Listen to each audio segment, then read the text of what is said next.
এই ভিডিওতে আমি আপনাদের সাথে শেয়ার করব রাঙামাটির সেকেন্ড ডেতে আমরা কোথায় কোথায় গিয়েছিলাম। আগের ভিডিওতে আমি বলেছিলাম যে আমাদেরকে হঠাৎ করে সেকেন্ড দিন সকালবেলা রুমটা চেঞ্জ করতে বলে, যেটাতে আমরা প্রচণ্ড বিরক্ত হয়েছিলাম। আমাদের জায়গায় অন্য যে কেউ থাকলেই বিরক্ত হয়ে যেত। যাই হোক, তো এগুলো শেষ করে আমাদের বের হতে সময় লেগেছিল প্রায় সকাল 11টার মতন। আমাদের বোট 9:30টার সময় এসেছিল আমাদের রিসোর্টের সামনে। এই বোটটা নেওয়া হয়েছিল সকাল 10টা থেকে একেবারে সন্ধ্যা 6টা পর্যন্ত। প্রথমেই বলে রাখি যে এটা কিন্তু আমার প্রথম রাঙামাটি ট্যুর। আমি এর আগে কখনোই রাঙামাটি যাইনি। এরকম কাপ্তাই লেকে বোটে করেই প্রথমেই আমি ঘুরলাম এবং অসাধারণ ভালো লেগেছে আমার, যেটা ভাষায় প্রকাশ করার মতো না। আকাশটা এত সুন্দর লাগে, চারপাশ থেকে নৌকা যাচ্ছে, স্পিড বোট যাচ্ছে। আর একটা জিনিস আমি খেয়াল করলাম যে এই ঢাকার বাইরের আকাশটা একেবারে অন্যরকম। মেঘগুলো দেখলে মনে হয় যে হাত দিয়ে মেঘ ছোঁয়া যাবে।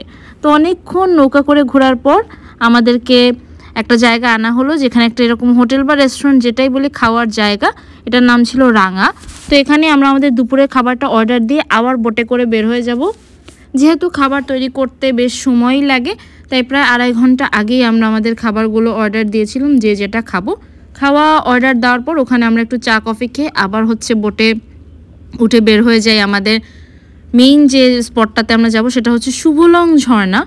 আমি জানি না ঠিক বলেছি কিনা, বা শুভলং, এই যে আমি নামটা এখানে দেখিয়ে দিলাম। ওখানে আমরা অনেকটা উঁচুতে উঠেছি, যেটা করতে এই গরমের মধ্যে রোদের মধ্যে খুবই কষ্ট হয়েছে আমার। মানে আমি হচ্ছে এমন একটা মানুষ যার খুব রিল্যাক্সের ঘোরাফেরা ভাল লাগে, যে একদম হোটেলে থাকবো, এসির মধ্যে থাকবো আর আশেপাশে একটু হেঁটে হেঁটে ঘুরে বেড়াবো। যাই হোক, এই বিষয়ে পরে কথা বলছি। তো মেইনলি আমাদের উদ্দেশ্য ছিল যে এই ঝর্ণায় সবাই আর কি গোসল করবে, কিন্তু এত মানুষ ছিল, এই যে একটু আগে আমি ভিডিওতে দেখিয়েছি, যে সবাই আর কোনো সাহস পায়নি। তো এই জন্য আমরা আরও উঁচুতে উঠে এখানে জাস্ট পা ভিজিয়েই মনের আশটা পূর্ণ করলাম, যেহেতু এরকম শাওয়ার আমরা এখানে নিতে পারিনি। এত ঠান্ডা ঠান্ডা পানি ছিল যে খুবই খুবই ভালো লাগছিল। তো এখানে আরও একটু ঘোরাফেরা করে স্পেশালি এত ঘামছিলাম, কারণ রোদের তাপ প্রচণ্ড ছিল। আমি যে 2 দিন ছিলাম ওই 2 দিন একেবারে শুধু রাতেই বৃষ্টি হয়েছে। বাই দ্য ওয়ে, এখান থেকে এটা একটা হাউস বোট ছিল, মানে সব কিছু আমার কাছে এত সুন্দর লাগছিল, কারণ যেহেতু আমি ঘোরাফেরা তেমন একটা করি না। তো এখান থেকে মোটামুটি হতাশ হয়েই আমরা বের হয়ে যাই। আমাদের নেক্সট স্পট ছিল হচ্ছে আদিবাসী ভিলেজ।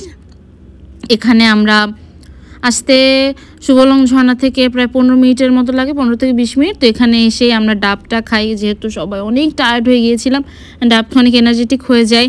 তারপর আনারস খাই, আনারসটা খেয়ে আমার খুবই মজা লেগেছে।